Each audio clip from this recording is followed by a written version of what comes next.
Hey, everybody, welcome to another edition of Thrasher Opera House Presents, our great podcast here for Thrasher Opera House. And look who we have, Noah from the Barefoot Movement. How are you, Noah? Good morning. I'm doing quite well. Thank you for having me. Hey, we're so excited to have you back in Green Lake coming up on Friday, December 15th for a holiday show. Not your first time here at Thrasher Opera House. We're excited to welcome you back, but you're headed out real soon on this holiday tour. Let's talk about it. Yes, we're so excited because this is the first legit holiday tour that we've had since the pandemic. So every year there've been like 2 or 3 shows that would happen. Last year was just one. So this year we have 14 shows. And I'm going to be gone from my house for 18 days in the month of December. And I'm just so excited. I love doing this holiday show. Of course, I love all of our original music as well, and I love that show too, but it's just a nice breath of fresh air to do every December when we get a chance. Talk a little bit about what the Excuse me. folks that come to the show might be in store for in terms of what music do you have in the songbook that night? Well, we're certainly going to do a couple of our originals because we've had some new songs come out this fall. So we're going to play a couple of our new singles, but the majority of it, the great majority, will be holiday songs that we have arranged to fit our instruments and our voices. My goal with this show when we first started doing it was that I wanted to make the songs acoustic, but not take away their integrity as far as their rhythm or just what made the songs great to me. That's not to say you couldn't do every one of these songs 20 different ways. I mean, that's what's great about them, is that they are adaptable. But I just grew up loving these classic holiday songs. And I didn't want to hear a bluegrass version. I wanted to hear an acoustic version, like let's just play the same thing, but with our instruments. And that is interesting in itself. I have one original holiday song that we'll play. But mostly it's going to be songs like It's Beginning to Look a Lot Like Christmas and Run, Run, Rudolph, and just anything that, would count as a classic holiday song. Yeah, we're so excited welcoming you guys back here on Friday, December the 15th, here coming up in just a few We'll come weeks. back. It's fine. Yeah, well, fantastic. We'd be happy to have you.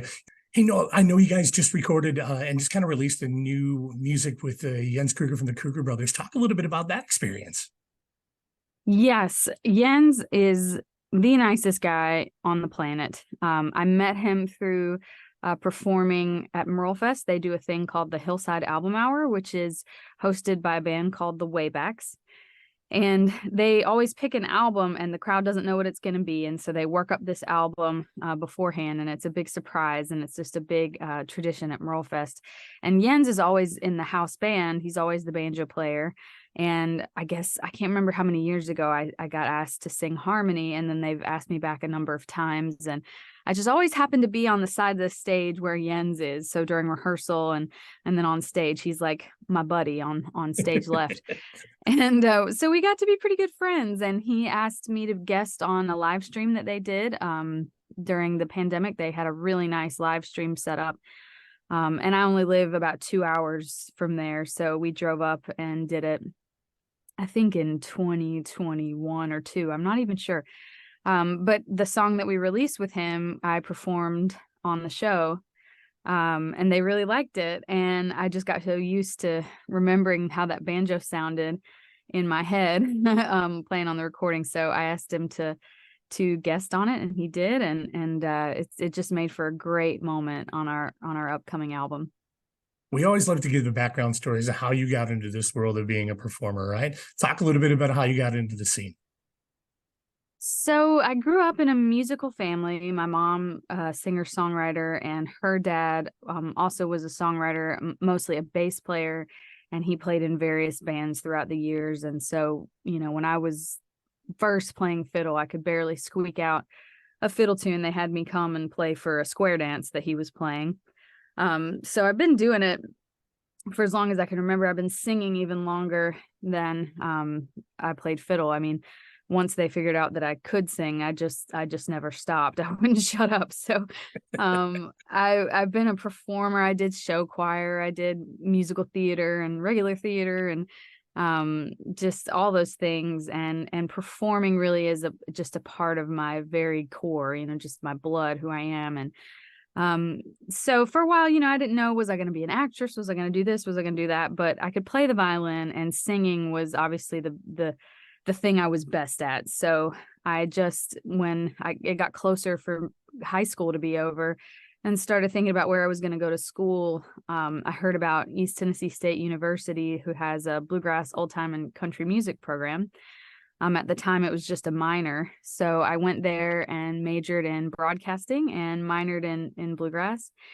And I did all that knowing that, okay, by the end of high school, I've decided that music is what I want to do. And so we're going to go to this school and see if I can make something happen with it. So I met Tommy, our mandolin player, and my partner in all things, in high school. And we started playing together then. And then we kept our band going throughout our college years. So I guess, yeah, like it really became apparent that I didn't want to do anything else by the time I was getting to the end of high school. And I think that's a real gift, because how many people just have no idea what they want to do that young? I mean, it's a really hard thing at 17 to say, I'm going to go do this and then major in it and invest all this time and money into it and hope that you like it, So I've been really lucky, and I think I have my parents to thank for that, for encouraging my interests early on, and also introducing me to a lot of different things. I did gymnastics, I played softball, I was in a pageant once, like I did a lot of different things, and I got to, really get a taste of different things and see what stuck. And ultimately music won out. We're talking with Noah from the Barefoot Movement, coming up on December 15th. Great holiday show here. Of course, Tommy's coming along to be a part of the show, but who else do you got coming along with you on the show coming up? So we have a new guest guitarist. His name is Alan Barnosky. He is based in Hillsborough, but he's from Michigan.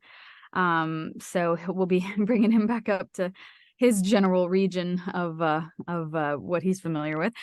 And he's really great flat picker, and he's going to do a great job. I had a rehearsal with him over the weekend, and so we're excited to have him. And then especially excited to have Katie Blomars Kimball on upright.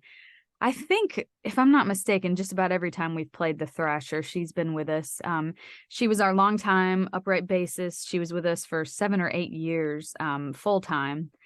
And she's still a big part of, our lives in the Barefoot Movement. She played the bass on our whole new record, has done a couple of tours with us this year, but she got married, and, with the pandemic and everything going on, it was just like she didn't want to be a full-time committed member anymore, just because it's hard to lay down your schedule for one project when she lives in Nashville and has a lot of opportunities to play with a lot of different people. So it actually it's worked out really well that we get to have her whenever it makes sense, and she's such a good friend that it's just been great to be able to call her and know that she's a phone call away if I need her. So yeah, we're pumped for the 14 days we'll be together. We're going to play in her hometown too, and we get to see her parents and her parents' dog. So Awesome. we're excited.